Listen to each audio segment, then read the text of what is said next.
Hi అండి, ఎలా ఉన్నారు? బాగున్నారా? బాగున్నారని కోరుకుంటున్నాను. నేను లక్ష్మిని.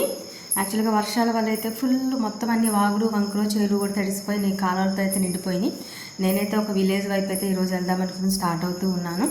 ఆటో అయితే దిగిన తర్వాత నడుస్తూ వెళ్తుంటే ప్రతి ఇంటి ముందు కూడా చిట్టి గులాబీ రంగు పువ్వులు అయితే పెద్ద పెద్ద చెట్లు విపరీతంగా గుత్తులు అయితే పూసేసి కనిపిస్తున్నాయి. ఏంటి ఇలా ఉన్నాయి అయితే అని చూస్తూ ఉన్నాను అనమాట. చాలా రేరుగా అయితే కనిపిస్తాయి కదా, ఎంత ఉన్నాయి అంటే ఈ ఊళ్ళో అనుకున్నాను. బట్ ఇలా చూస్తూ ఉంటే ఒక కాలనీ టైప్లో చాలా తక్కువగా అయితే ఉన్నాయి. ఇల్లంతా పీస్ఫుల్ అట్మాస్ఫియర్గా ప్రతి ఇంటి ముందు ఇలా అనమాట. అందులో నాకు పువ్వులు పిచ్చేమో మీకు తెలియదేముంది, ఇంకా ఎక్కడ పువ్వులు కనిపిస్తే అక్కడ టక్కని తీసేయటమే, ఇంకా అసలు ఆగే పనే లేదు. ఇంకా అవతలాలు చచ్చిపోతారేమో చూడలేక వినలేక అనే గోల కూడా ఉండదు. ఇంకా మనం తీసామా చూపించామా ఇంతే గోల. అలానే దానిమ్మకాయలు కూడా, నాటు దానిమ్మకాయలు చక్కగా గుత్తులుగా అయితే చెట్లు కనిపించినాయి. ఈ ముద్ద మందారం అయితే అసలు ఇప్పుడు అస్సలు కనిపించట్లేదు. నేను చిన్నప్పుడు మా అమ్మ వాళ్ళకైతే ఇలాంటి 2-3 చెట్లు ఉండే, వాటితోనే మేము పూజ చేసేవాళ్ళం. ఇప్పుడైతే అసలు ఎక్కడ కనిపించేలా చాలా రోజులకి ఈ ఊళ్ళో కనిపించింది. అండ్ ఇక్కడ వేప చెట్టు కింద అమ్మవారి ఫోటో అయితే పెట్టి రోజు అక్కడ దీపం అది పెట్టి చేస్తారంట.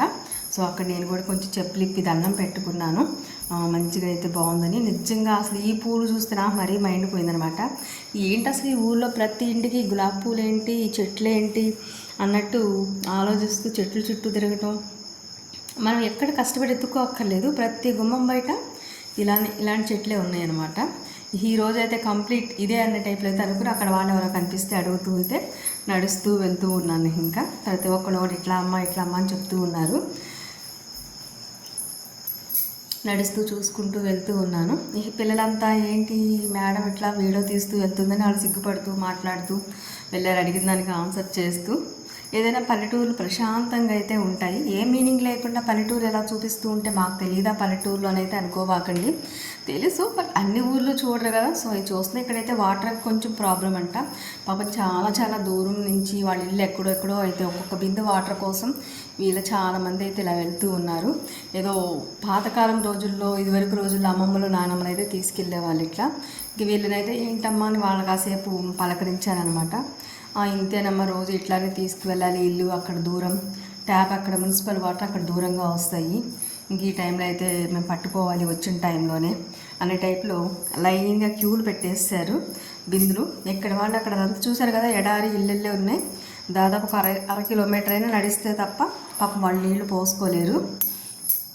ఇక్కడైతే చాలా నాట్లు వేయడానికి వీటికైతే వాటర్ అంతా పట్టేసుకుంటూ అన్నీ సిద్ధం చేసుకుంటూ ఉన్నారు. చాలా అయితే మంచిగా అనిపించింది నాకు. వీళ్ళంతా నాట్లు వేయడానికి వచ్చిన పని వాళ్ళు, ఇంకా వాళ్ళు ఈ 1-2 నెలలు అన్నీ చేసుకోవాలి కాబట్టి వాళ్ళైతే టెంట్లు అయితే వేసుకుని దాంట్లో ఉండటానికి వాళ్ళ సామాన్లు అవన్నీ అయితే సర్దుకుంటూ ఉన్నారంట. అక్కడ వాళ్ళైతే అడిగితే చెప్పారు. Please watch it. Thank you.